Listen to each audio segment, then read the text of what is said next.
కళ్యాణంలో ముఖ్యమైనటువంటి ఘట్టానికి వచ్చాం. కూర్చోండి అమ్మా, మధ్యలో ఎవరు కూడా లేచి నిల్చోకండి, అందరికీ కనబడదు. స్వామివారి ముఖ్యమైనటువంటి ఘట్టము కళ్యాణంలో కన్యాదానము. మనము కళ్యాణం చేసుకునేటువంటిది ఈ యొక్క ముఖ్యమైనటువంటి ఘట్టం కోసం మాత్రమే. ఏమని చెప్తారండి కళ్యాణంలో ముఖ్యమైనటువంటి ఘట్టం అంటే? జీలకర్ర బెల్లమా, మంగళసూత్రమా? ఇదిగోండి. ఏం పేరు నాన్న నీ పేరు? కార్తీక్, యజమాని గారి అబ్బాయి. నేనేమని అడిగాను? మంగళసూత్రమా జీలకర్ర బెల్లమా అని అడిగాను. కానీ అతను ఏం చెప్పాడు తెలిసిన?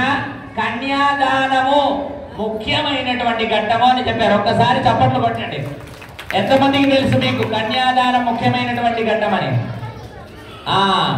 ఎందుకు అనంటే మనం కళ్యాణం చేసేదే కన్యాదానం కోసం కదా. ఉత్తమమైనటువంటి ముఖ్యమైనటువంటిది ఉత్తమమైనటువంటిది రెండు ఉంటాయి. ముఖ్యమైనటువంటిది కన్యాదానం అయితే ఉత్తమమైనటువంటిది జీలకర్ర బెల్లం కదా. సుముహూర్తానికి పెట్టవలసినటువంటిది జీలకర్ర బెల్లం.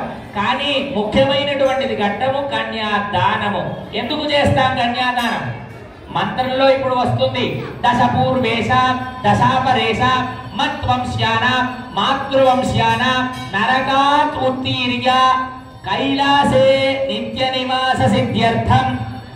ఇందుకోసం చేస్తాము అనంటే దశ పూర్వేశ గడిచిన 10 తరాలు, దశాపరేశ గడపబోయే 10 తరాలు, మత్వంశ్యాన మా వంశము, మాతృవంశాన మా తల్లిగారి వంశము అందరూ కూడా నరకాత్ ఉత్తీర్య నరకానికి ఎవరు కూడా పోకుండా కైలాసే నిత్య నివాస సిద్ధ్యర్థం కైలాసంలో నిత్య నివాసంగా ఉండాలి అని. ఎందుకనంటే నరకానికి ఎంతమంది పోవాలనుకుంటున్నారు? ఒక్కసారి చేతులు ఎత్తండి. ఎవరు వెళ్ళాలనుకోవట్లే కదా. మరి కైలాసానికి ఎంతమంది వెళ్ళాలనుకుంటున్నారు? చేతులు ఎత్తండి.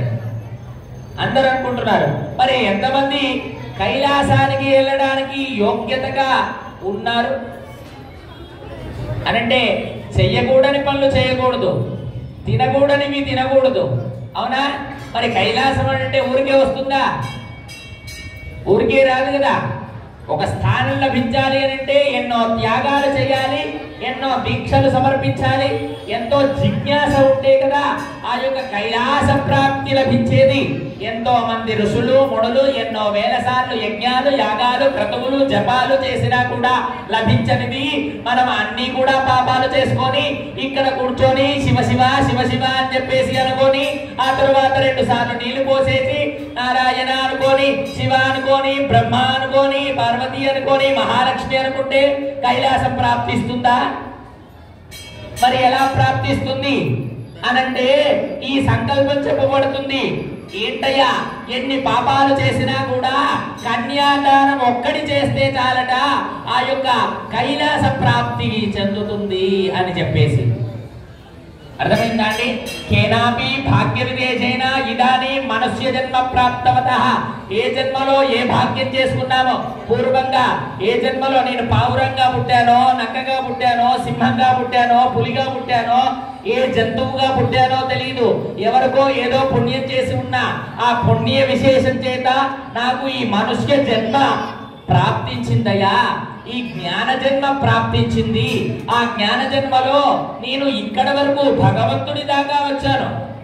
మనుష్య జన్మ ప్రాప్తించినప్పటికీ భగవంతుడిని పొందేటువంటి యోగ్యత ఎవరికి ఉండదు, అవునా? మన దేశంలో మాత్రమే కర్మభూమి అని అంటారు, అవునా? భారతదేశాన్ని ఏమనంటారు అంటారా? కర్మభూమి అని. ఎందుకని అంటారు? కర్మని తొలగించినటువంటి యోగ్యత ఈ భూమికి మాత్రమే కలుగుతుంది. పూర్వజన్మలో ఎన్ని పాపాలు చేసినా, అర్థమైందా అండి? 9 విధ పాపాలు ఎన్ని చేసినా కూడా ఈ జన్మలో తీరుతున్నాయి. కాబట్టి ఆ యొక్క భగవతత్వాన్ని పొందేటువంటి అవకాశము ఈ మన భరతఖండానికి మాత్రమే ఉంది. మనుష్య జన్మ ఎక్కడో పుట్టినా కూడా దుర్లభమే. కాబట్టి ఏ యొక్క మనుష్య జన్మలో మనం చేసుకోవాల్సినటువంటి కర్మ ఏదైతే ఉందో అదే మహాసంకల్పంతో కూడినటువంటిది కన్యాదానము.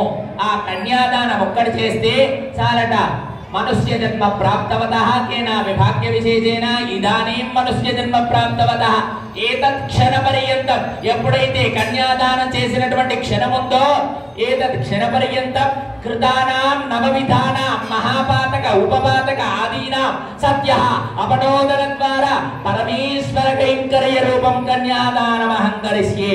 కన్యాదానం చేస్తే అన్ని పాపాలు తొలగుతాయట.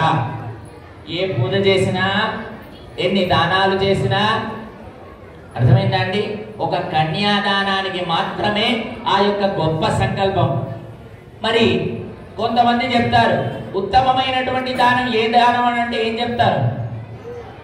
అన్నదానమా, కన్యాదానమా, లేదా సాలగ్రామ దానమా, గోదానమా, భూదానమా, హిరణ్యదానమా, అన్నదానం అంటున్నారు. అవునా? నాకు ఆకలి వేయట్లేదు, మీరు అయినా పెట్టినా నాకేం ఉపయోగం? గొప్ప అయినటువంటి దానాలు అన్నీ అయినప్పటికీ కన్యాదానం ఉత్తమమైనటువంటి దానము. ఎందుకనంటే కర్మని తొలగించుకునేటువంటి యోగ్యత కన్యాదానంలో తప్ప ఇంకెక్కడా దొరకదు. ఎక్కడైనా మీరు అన్నం పెడితే ఆ యొక్క ఫలితం వస్తుంది అనుకుంటున్నారా?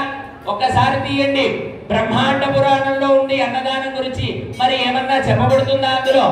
మరి కన్యాదానం గురించి ఉంది వేదంలో, దాని గురించి మాట్లాడదామనంటే ఉత్తమమైనటువంటి తత్ఫలితాలన్నీ కూడా ఇంకా ఎంత చెప్పినా తక్కువే కన్యాదానం గురించి.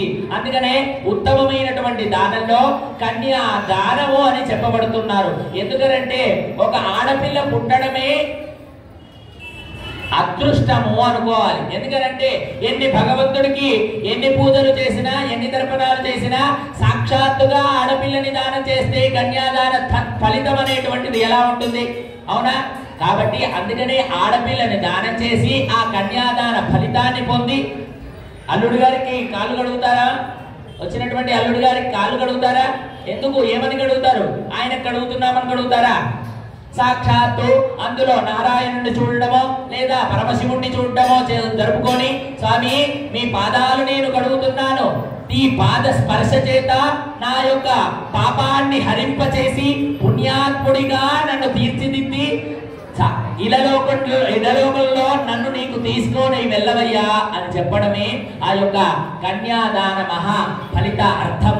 కాబట్టి ఆ యొక్క స్వామివారి కన్యాదాన విశేషం చేత మనమందరం కూడా ఆ యొక్క ఫలితాన్ని పొందుతామని ఆశిస్తూ ఈ యొక్క మహా సంకల్పము ఇప్పుడు పఠించడం జరుగుతుంది.